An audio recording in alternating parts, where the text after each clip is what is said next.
Hey guys, I'm gonna hop on here for I think this is actually our fourth class in the sixth class series, and this one is for choosing toys. So, how do we look at toys? And when we're coming up on that big Christmas rush that's gonna be starting probably what for a lot of people Friday, um, it can be really overwhelming. We're getting all the magazines in, we're walking down the big extra toy aisles, and how do you pick the best toy for what your grandchild or your daycare center or your little one are working on right now. So I'm going to give you a quick couple of really quick tips on how I browse the toy aisles or the book aisle when all the seasonal things start to come out in full force. And hopefully that gives you a little bit of guidance on how to narrow it down to those top 3 or 4 that when family goes, what is so and so want for Christmas? You have a great list. So let's start with a couple of the basic concepts we've talked about the past few weeks. We've talked about sensory processing. We've talked about the way the brain interacts with our environment and the way that the different parts of the brain communicate then with our body and telling us how to create motor plans. And so taking all of the concepts from the past couple of weeks and putting them together is how we're going to kind of look at our toy options. So I don't really go through a toy aisle and pick necessarily what they say is appropriate for 6 months to a year or a year to 2 years. I'm going to more or less look through my toy options with my goal in mind. So, am I wanting to encourage my little one to roll over? Am I wanting my little one to maybe have more dramatic play interaction? Am I wanting to encourage reach? Or am I wanting to look at more focus and attention? So when we're looking at our kiddo, we're not going to really just look at all the advertisements of what's out there for the newest thing for the 3-year-olds this year. We're first going to start with just identifying what do I want to see my kiddo grow in? And that's going to narrow your options down. So what I've done is kind of break down a little bit for us the different systems and then plugged in some good toy options in each system. So let's start. I think we'll start with gross motor. That tends to be a really big one from 2 months all the way through school age. And it starts out first, our gross motor is more developmental. We want to see those milestones being achieved. So rolling, reaching, sitting, pulling to stand, crawling, independent standing, and then walking on your own, right? So those are going to be like your big baselines for your little ones. So how do you start to encourage those types of things? What toys are you going to pick? So a lot of the ones that I like can be used in a variety of ways starting out very young. So let's look first at toys like this. Okay, and I bring these out even in my daycare centers in my very, very early ages because these are toys that can grow with you. So when we're looking at the basic developmental ages, those 3 and under, then you want toys that are going to grow to relieve the need for motor movement when indoors. So if we're thinking those winter months, rainy days, muddy days, or days that mom and dad just don't have time to go out and take that big walk in the neighborhood or go to the park, what can we have on hand that we've started out with very young that can grow with us and give us options for big motor movement release indoors that aren't like throwing a ball, right? So those are things that we have to separate indoor, outdoor. This is one of my favorites. So starting out in your infant and very early ones, this starts out just as putting things on and off. So this can be a great reaching activity. Sorry, I'm going to move that down just a little bit for us. This can be a great reaching activity, grasping. It's a great blended toy. So you're working on big gross motor movement, but you're also working on those nice fine motor movements. So a basic toy like this, absolutely one of my favorites.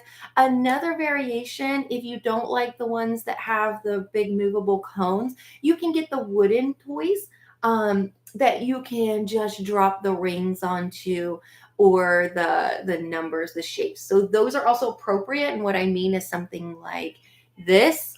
So 2 and above is going to be more detailed. The really detailed shape ones, you're probably looking at 2.5 to 3 before we really start to sort and match appropriate.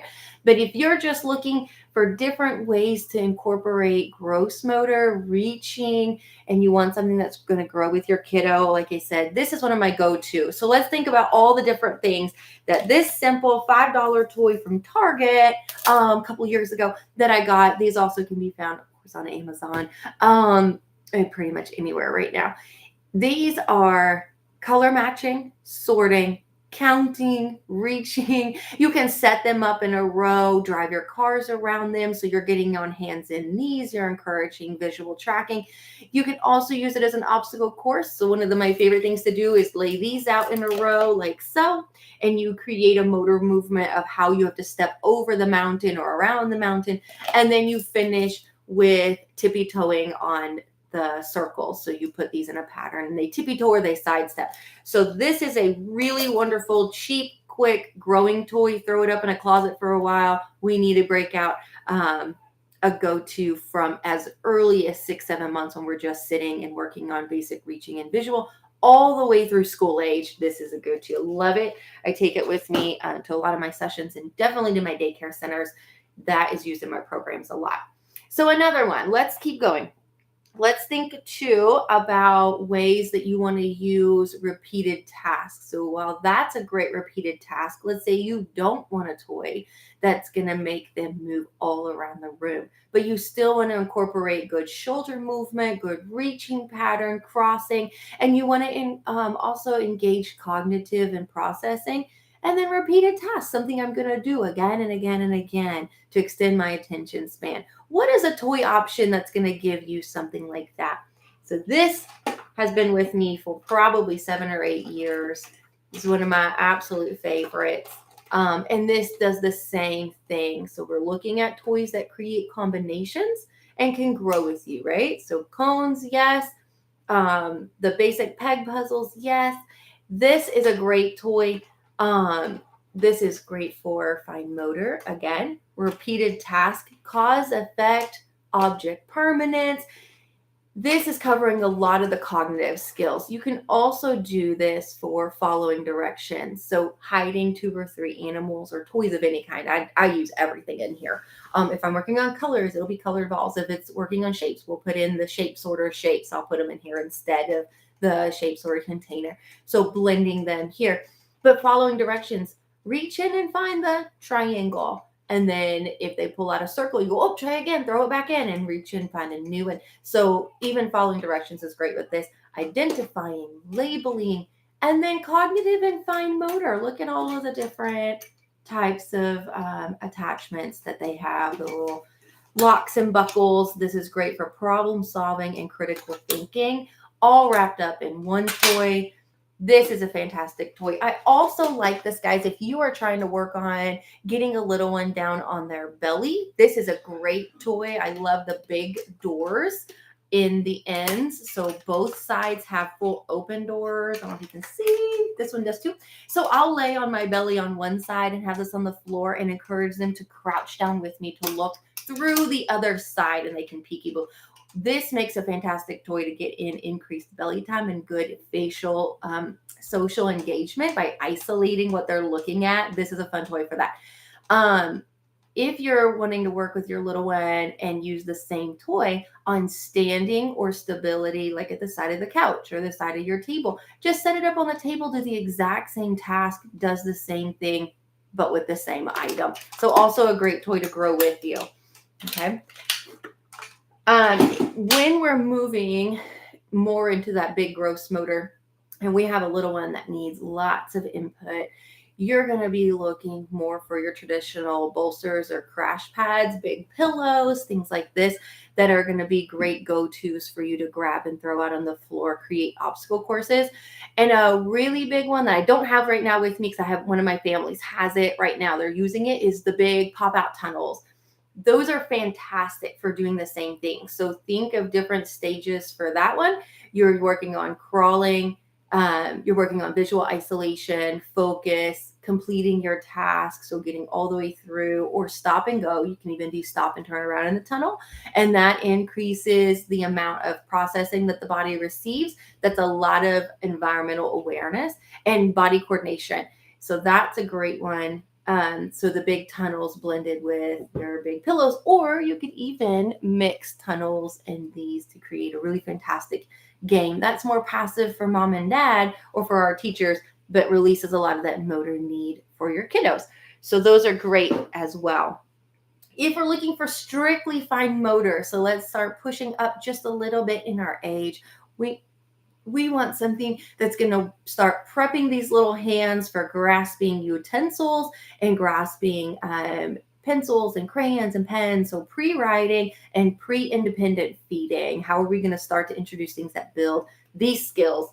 And that comes in with toys super simple like this. Obviously, these little tiny ones we're not going to use with our little kiddos, but you can use quite big ones.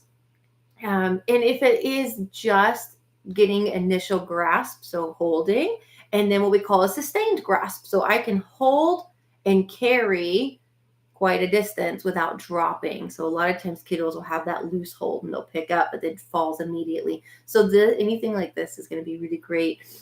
Bigger balls, if fine. The smaller the kiddo, the bigger, the item in the palm. So we want it to fill more space would be fine.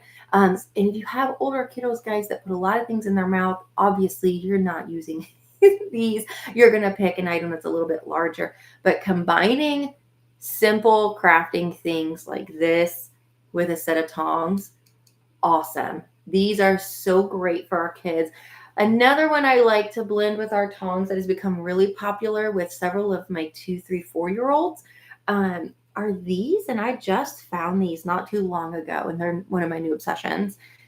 Are these little alphabet, and they have the suction cups on the end. So of course, let me see if I can, let's see if it works. Stick to anything. I love it. Whip. Can't see that in the video. These are really fantastic. Now, these are small, and I chose miniature ones on purpose because you're going to increase the work in the inner hand and the focus that it takes to create suction. So these are intentionally small. They have some that are bigger and chunkier, and then they also have some that are not shaped like anything. They're just like a rod or a ball. And those are really fantastic if you have very loose grasp and you're just wanting to get initial finger grip going. Go bigger. Okay. So the more minimal that the control is, the bigger you want the item to be. And then you slowly work down to the small items. But these have very quickly become popular. And then if we want to use them again, picking a toy that can grow with you for several years, creating staple toys.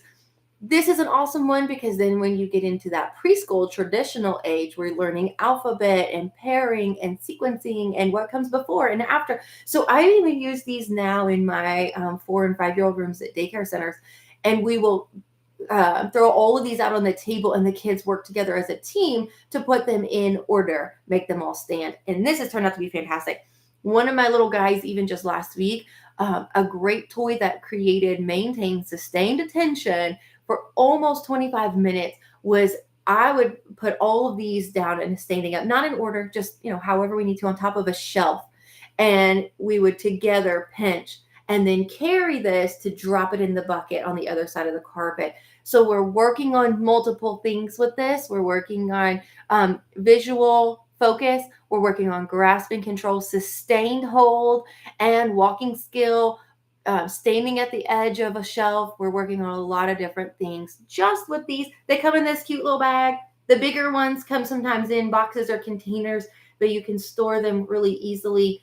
Again, one of my new obsessions. Caution with this toy. Obviously, if we have a high oral kiddo, a little one that chews a lot, these are bendable.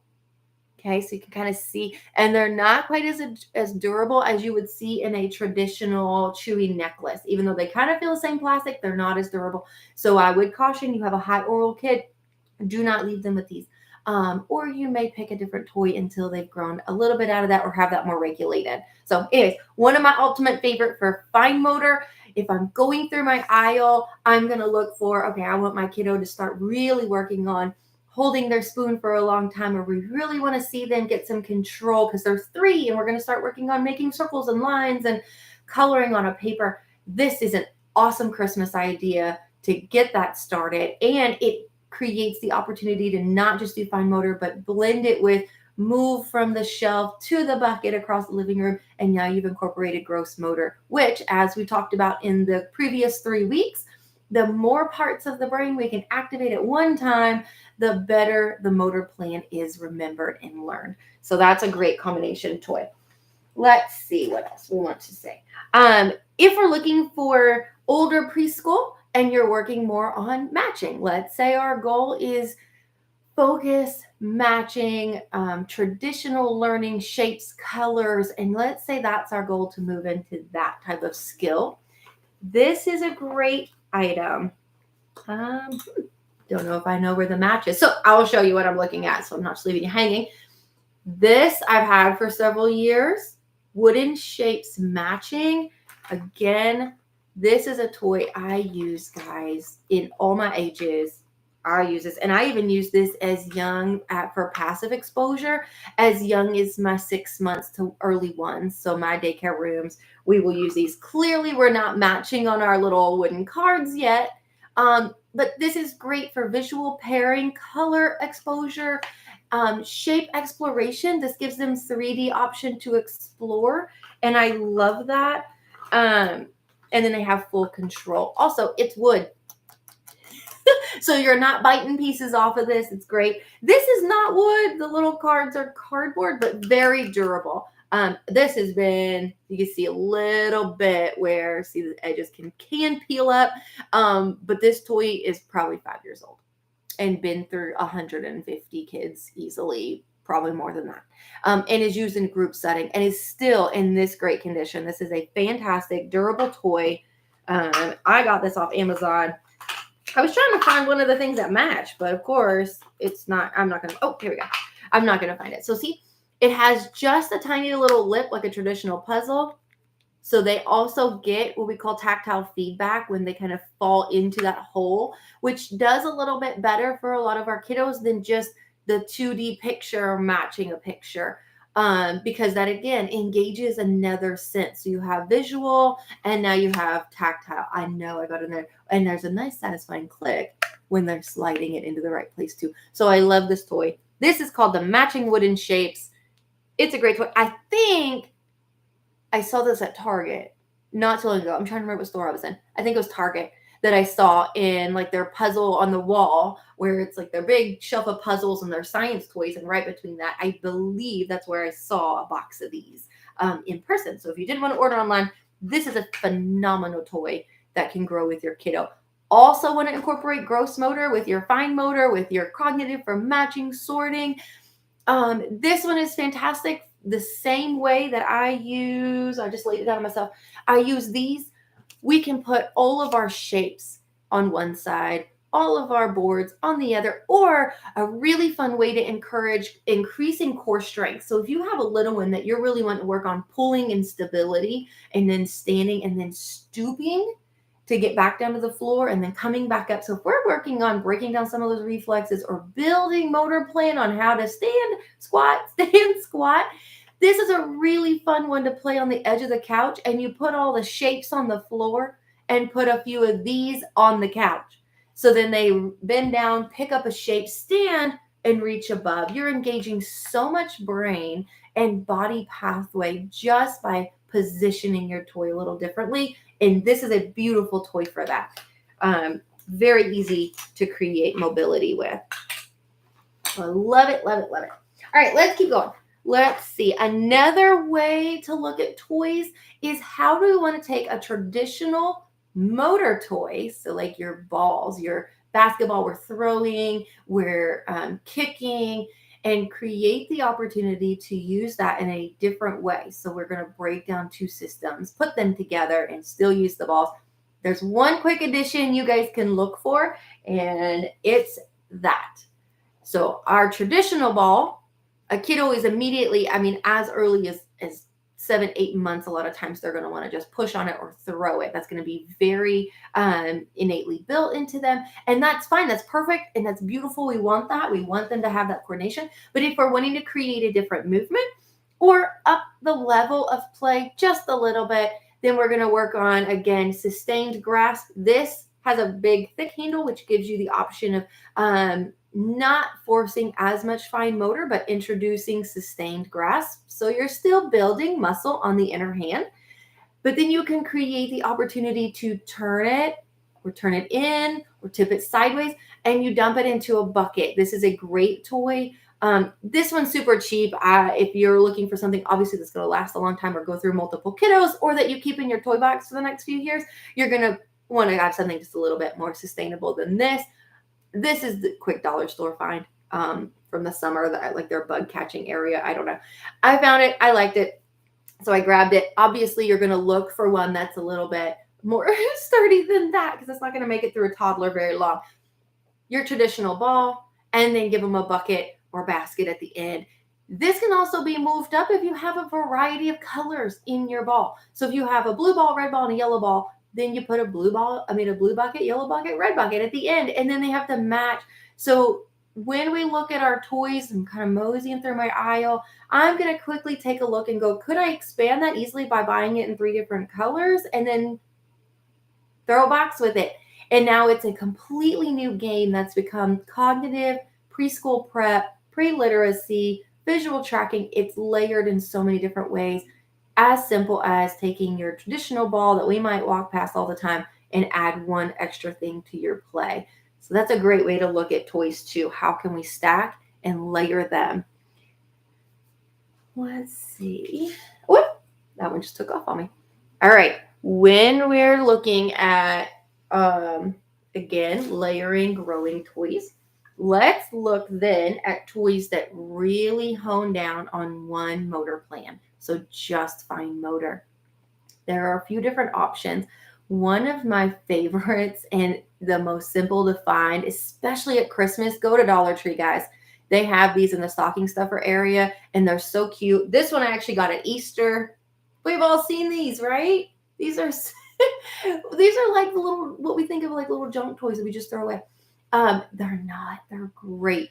The only thing I would caution is, I collected a fuzz. The only thing I would caution, obviously, is, guys, that's not going to stay on. Okay. So a lot of times I'll just take those off. Or if I have little ones that I know are going to be able to be more gentle, I'll use it just with them. But this is a fantastic type of toy. Now, they obviously have toys in the baby aisle that do the same concept, grasp, and it might be bigger dials or whole hand turning. Fantastic toys to look for if you want toys that are going to promote brain growth. So grasping, again, rotating the hand up and down, that's creating control in the elbow, the shoulder, the wrist, the hand, the fingers, and that's creating cognitive work for back and forth, and problem solving. So if it's one that you turn, let go, turn again, to let go, to make it either jump, pop, come open, make a sound, something like that, that needs repetitive movement and problem solving. It also is really great to include counting. So these are one of my favorite toys, especially with my, like, sometimes 2.5, mostly like 3 to 5. This is one of my favorite toys. 1, 2, 3. Then there's a reward at the end. You put it down, let go, and then we watch to the end. So simple toy as this creates sustained attention, repetitive task, fine motor, counting. It all is built into one simple and really kind of silly little stocking stuffer. Now, this little guy's been through a lot. You can see his feet are loose. He's been with me for a couple years, and I'm probably gonna have to retire him because he doesn't really hop anymore. All right. This is something I've also brought in, these and tops, like your traditional, if you're looking for stocking stuffer, tops are really fantastic for your preschoolers. They're really, really great for your infant and toddler rooms because they're just watching. And it creates the option for stop and go. I like the little light up tops. Those are great. But we will sit them around and then we'll just let it loose on the floor. And then we work on, wait. And then nobody reads. So all the babies are kind of coming in for it, right? We're going to crawl. We're going to kind of jump in the middle. These are great toys for pause and wait, following directions, stop and go tasks. So as a therapist, I'm always looking, how can I structure in verbal command right into my play? This one's awesome. I love this one. Another option that, again, I don't have with me because the family has it, is borrowing it right now, are the pop toys, the ones that you put the little, I don't know why it's often pink, but they'll put a little pink ball in the mouth and then you squeeze the belly and the ball pops out. Those are really fantastic. If you want a functional stocking stuffer, that's a great toy for fine motor, problem solving, and repeated tasks. So again, we're building basic, brain pathways that are going to be essential for school age later on, or for pre-literacy, pre-writing, pre-independent utensil use. So those pop toys and these I love. They're great. If we want to look at one, let's say we want to work on just cognitive, but our kiddo has an obsession with cars, then you can really maximize your little pullback cars. Okay, this guy used to light up. My toys get a lot of use, so sometimes they cease to have one function or another. And this guy did. His battery died a long time ago. But your traditional pullback toy, you can hear it. It's not going to roll on my hand out clearly, but you can hear it. Okay, pull back, and it goes. This is a great toy for ready, set, go in your toddler room. So pull back, wait, ready, set, and release. It's also great for problem solving. So a lot of times these will not go unless you have a certain amount of pull or distance. So it works on frustration tolerance, repeated task problem solving, critical thinking.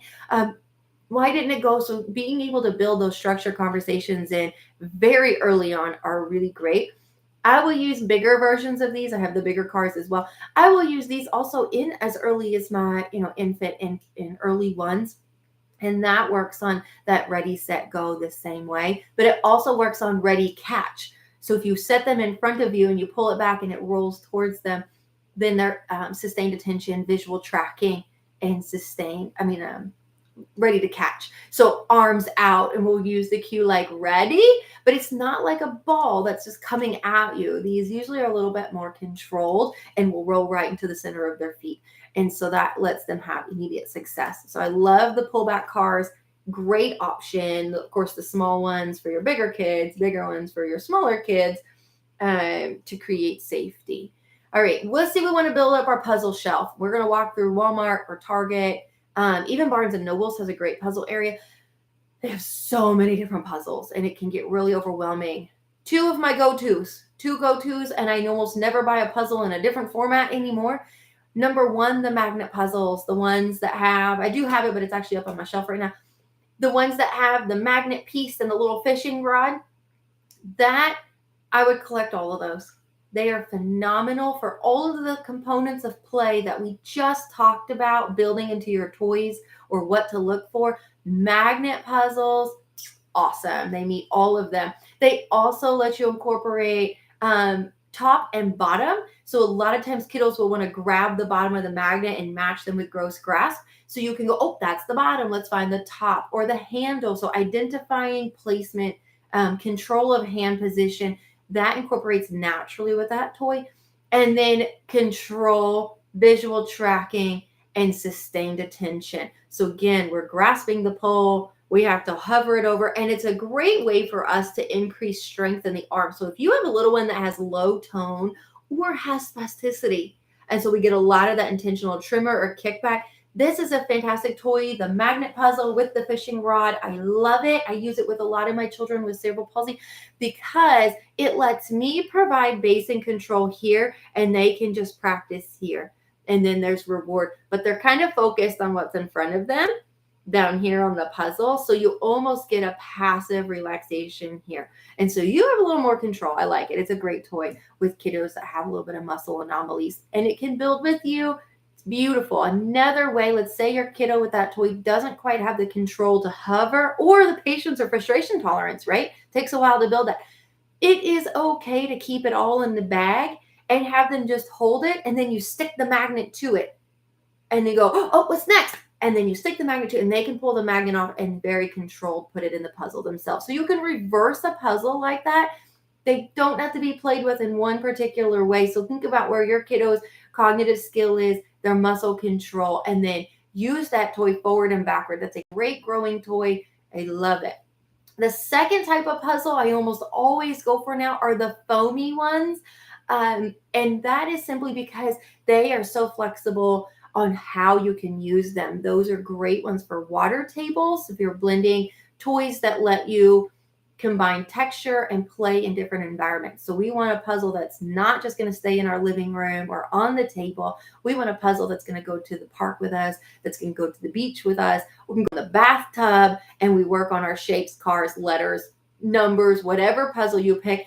I love the foam puzzle. So they do a lot of the different things a traditional puzzle does, but gives us more flexibility. It also increases texture. So again, when we're looking at toys, we want to think of how many systems is this toy letting me use.